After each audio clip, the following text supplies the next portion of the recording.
Thank you very much, Mr. Vice President. It is a great privilege to be here, and I want to thank you, Vice President Telička, for convening us.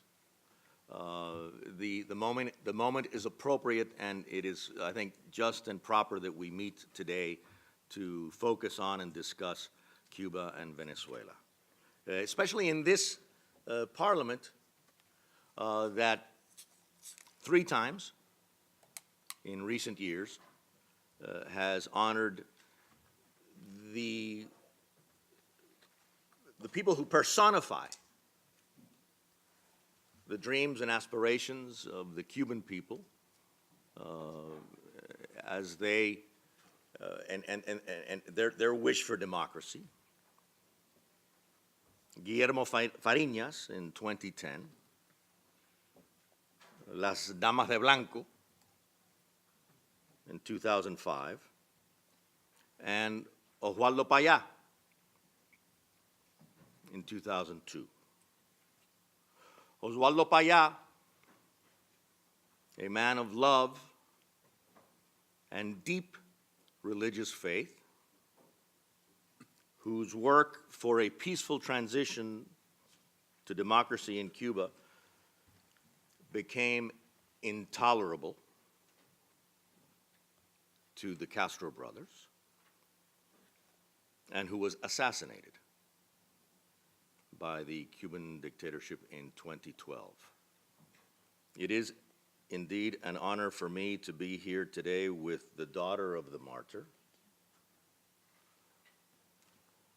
Rosa Maria Payá, who continues her father's legacy in an admirable way and is leading a very important campaign, unifying the Cuban people in their wish for and steps toward self-determination. It is also, Mr. Vice President, I think indeed appropriate that we will today be able to listen to and learn from Ambassador Vieira Blanco of the legitimate government of Venezuela, the ambassador in Canada of the legitimate government of Venezuela led by President Guaido. Because this Parliament also honored with the Sakharov Prize the democratic opposition of Venezuela in 2017. I'd like to, at this point, before saying a few brief remarks, express a special word of gratitude and admiration for a friend who reminds me of the words of José Martí. Cuando hay muchos hombres sin decoro, when there's many people without honor, there's many honored. Of the Czech Republic, who for decades has been a friend of the Cuban people and who is a legendary supporter of human rights, and it's a privilege to be with him here today.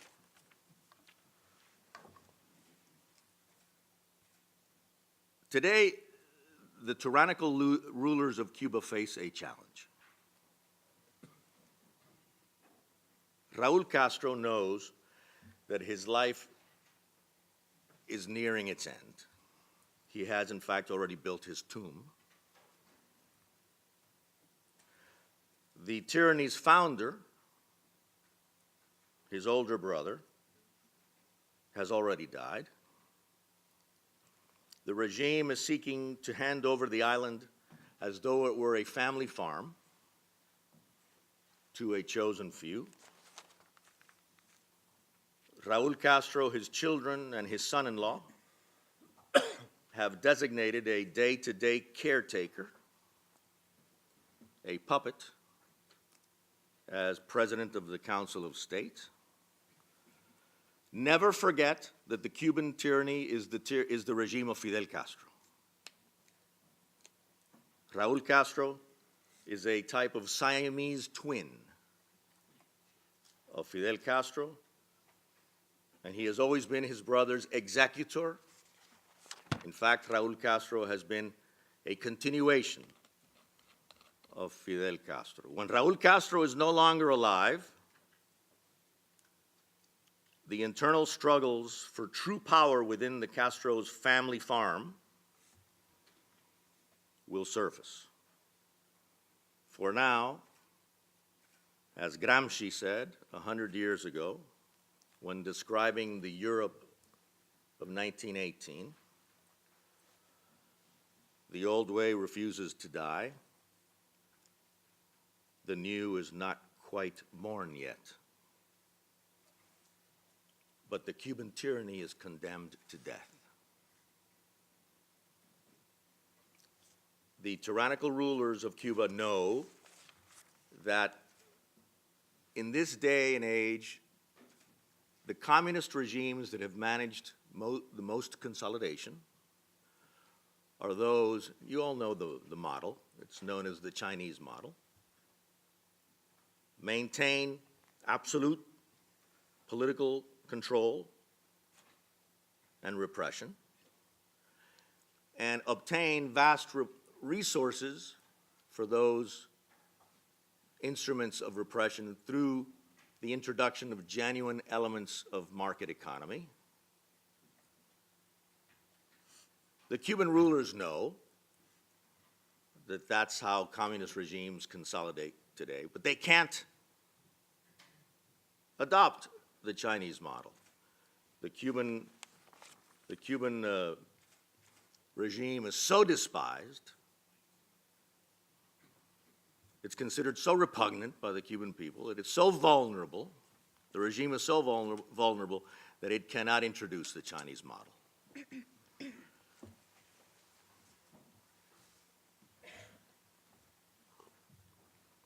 In October 1962, the Cuban problem became a negotiated matter between the two superpowers at the time, the United States and the Soviet Union. The U.S.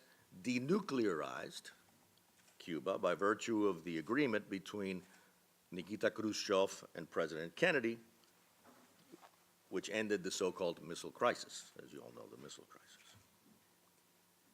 The strategic objective of Khrushchev's decision to introduce nuclear missiles into Cuba was to make it virtually impossible for the United States to invade Cuba and to overthrow Castro. His deal with Kennedy, which resulted in the withdrawal of the Soviet missiles from Cuba, accomplished Khrushchev's strategic objective. In exchange for the Soviet commitment to refrain from reintroducing nuclear weapons into Cuba, the United States accepted the survival of the Castro regime. After the missile crisis, the United States no longer encouraged attacks against the Cuban dictatorship, but completely reversed course and began threatening Cuban patriots with criminal prosecutions if they attacked the Castro dictatorship. My father, who had founded the first organization to fight the Castro dictatorship,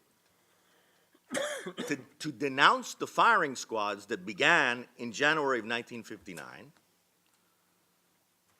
as he often said, he realized that if he did not denounce the firing squads instituted not for revenge, but for the institution of terror, as he told me, if I did not denounce with that small group of emigres, Cuban emigres, who had left Cuba to fight in the Second World War against Nazism, and yet had made their lives later in New York City, and that small group founded the White Rose in January 1959. My father realized after the missile crisis and the Cuba issue becoming an issue of both superpowers, negotiated by both superpowers, that our exile would indeed be very long. And so he and his father, both lawyers in Cuba, moved to Madrid, Spain, and they went through the law curriculum and obtained degrees from the University of Madrid. So I lived in Spain as a child. And years later, saw what the European Union's democracy requirement meant to Spain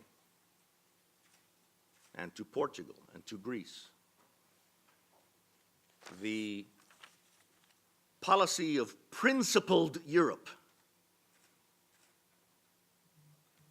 Don't even dream of being part of Europe unless you're a democracy. I saw what that meant in the last quarter of the 20th century to the democratic transitions in those three countries. I never forget how Spain had to be a functioning democracy for a decade before it was allowed admission into the EU. At the time of the death of the dictator Franco, many in the Spanish military dictatorship wished the dictatorship to continue. But Europe did not waver. There were no awards to the Spanish military dictatorship. There were no cooperation agreements, no high-level visits, no banquets for the military dictatorship. Europe did not waver. I never forgot the words told to me by the principal economic advisor to the Prime Minister of Portugal in 2010. All the gold, he said, when we had colonies and we brought from America, all that gold we brought from America, pales in significance compared to the economic assistance that we received from the European Union when we were allowed to join.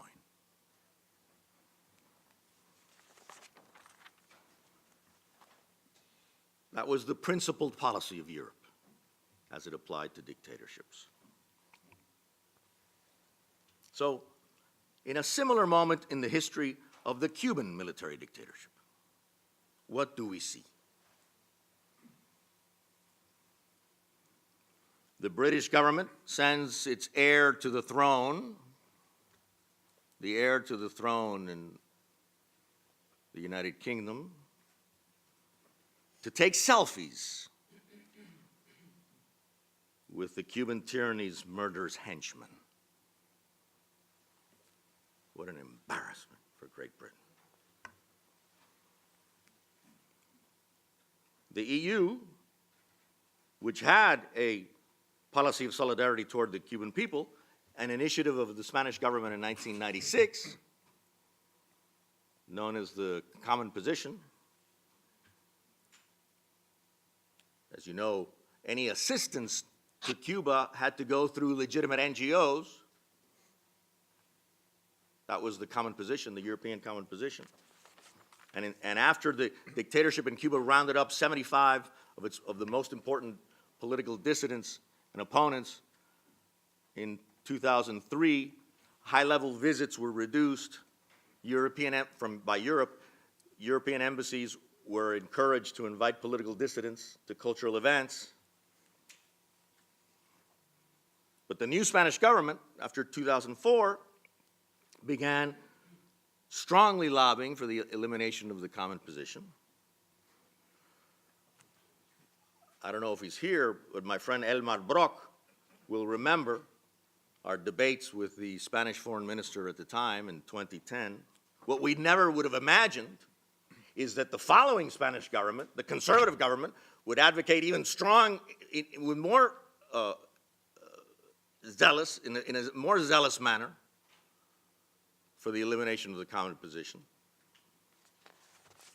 And finally, in 2017, there he is. Elmar, I just mentioned you. In slightly positive terms. And in 2018, the common position was eliminated, and high-level visits were begun. Europe entered into a cooperation agreement. with the Cuban dictatorship. My friend. Good to see you. We also saw an American president unilaterally granting every possible concession to the Cuban dictatorship in exchange for nothing, every possible concession that he could grant. He did not arrive in Havana with a blank check because of the conditions that the Congress, that we had put into law in 1996. What are the conditions for a normalization of economic relations between the United States and a government in Cuba? The liberation of all political prisoners, the legalization of all political parties, labor unions, and the press, and the scheduling of multi-party elections. Due to those conditions in the law, the prior president of the United States was not able to bring the blank check when he arrived in Havana. By the way, notice that Fidel Castro did not receive him and made sure that his brother couldn't receive him at the airport. The President of the United States was received by third-rate bureaucrats.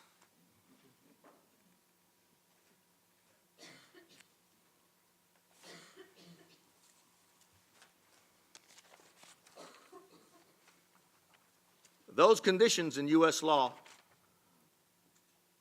were inspired by the European democracy requirement that I made reference to before, by that principled European policy that was instrumental in the democratic transitions in Europe that I mentioned before, in Spain and Portugal and Greece in the last quarter of the 20th century. Today, the unilateral concessions of that American president that I mentioned before are being ended. And there is growing international solidarity with regard to the need to end the looting and the plunder of oil-rich Venezuela by the Cuban dictatorship. Despite the fact that the Venezuelan dictatorship has brought economic misery to the Venezuelan people, for the tyrants, they obviously have the wealth, the oil wealth, and its riches, and they send billions of dollars a year to their bosses in Havana. The Venezuelan colony of the Cuban regime will soon be no longer, because the Venezuelan people are going to recover their self-determination and end the looting and the plunder by the Cuban dictatorship. And despite the totalitarian terror that began in January 1959, as I said, not for revenge, but for the institution of terror, the firing squads, despite that terror in Cuba, heroes of the internal opposition are springing up each day throughout the island. And the list is very long. I won't read the entire list, but just important, iconic names that represent the genuine Cuba, the hopes and aspirations for democracy of the Cuban people, whether it's Dr. Oscar Elias Bisset, or Cirlei Ávila, Juan Carlos González Leiva, Iván Hernández Carrillo, Joniel Rodríguez, Felicia Guillén, José Daniel Ferrer, Dr. Eduardo Cardet, suffering in prison today as we speak because of his ideals. Berta Soler, and Ángel Moya, and Félix Navarro, and Sailí Navarro, and Rosa María Payá, and the movement that she is leading to unite the Cuban people in their aspirations for self-determination. Cuba decide. Those and many others, but those iconic names are the representatives of the genuine Cuba. Europe, help them. Help them.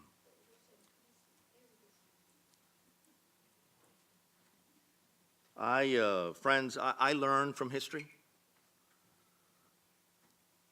But as Jefferson said, I like the dreams of the future more than the history of the past. Venezuela will be free. Cuba will be free. The recognition of this parliament, of the heroes of Venezuela and Cuba who represent the aspirations for freedom of the Venezuelan and Cuban people, those recognitions in recent years by this European Parliament will be a badge of honor for this institution forever. Thank you very much.